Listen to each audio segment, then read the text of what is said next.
magandang gabi po sa inyo, Brother Eli. Ako po isang Katoliko at ako po ay 57 years old na. Ngayon po, mga magulang ko, puro Katoliko rin.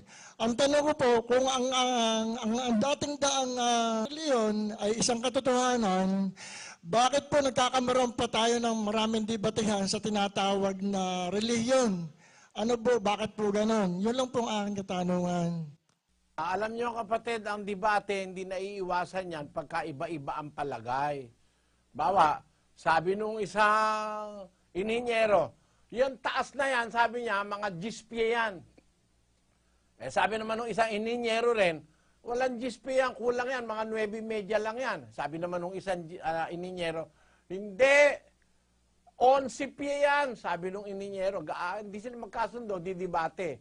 Pero para mawala yung debate, ang kukunin mo, kumuha ka ng ruler o nung metro. Pag sinukat mo na, eksakto na yon. Malaan mo kung sino yung tama, mawawala na ang debate. No, ano ibig sabihin?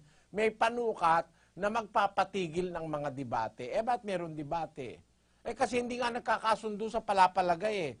Para mawala debate, kunin mo ang Biblia, yun ang metro.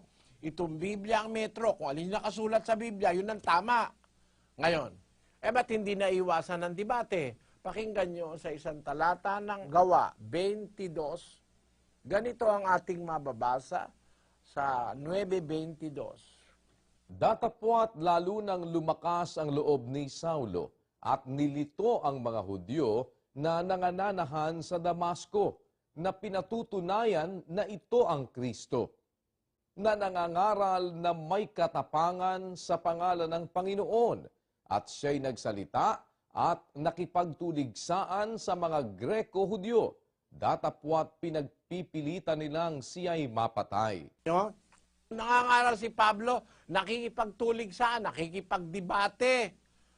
Nagsasalita siya laban sa mga Greko-Hudyo. Gusto nga nila patayin si Pablo eh. Bakit? Eh ayaw maniwala ng mga Hudyo na si Kristo na ngayon. Ayaw nila maniwala. Eh tama naman yung sinasabi ni Pablo na yun na nga ang Kristo, si Jesus. Bakit? Wala namang nakakagawa nung ginawa ni Kristo. Nabumuhay ng patay, nagpadilat ng bulag, etc. Nagpakita nga siya ng maraming palatandaan na siya ang anak ng Diyos. Eh ayaw pa rin maniwala, kaya nagkakadebate. Ganun ngayon kapatid. Halimbawa, sabi ko, ang iglesia sa Biblia ay iglesia ng Diyos. Eh tignan mo, sa Bibliang Katoliko mismo, kung Katoliko, kapatid na Efren, kung Katoliko ka, dapat may Biblia kang Katoliko. Ngayon, kung wala ka, babasahin ko para sa'yo. Sa Bibliang Katoliko, ano ba nakasulat? Basahin natin ang 20:28 ng Gawa.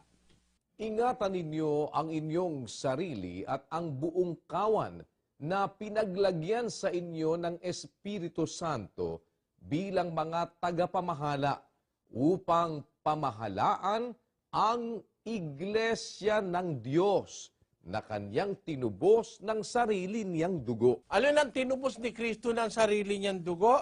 Ang iglesia ng Diyos. O di magdidiskusyon tayo ngayon. Eh ba't ka makikipagdiskusyon? Dahil matigas ang ulo mo.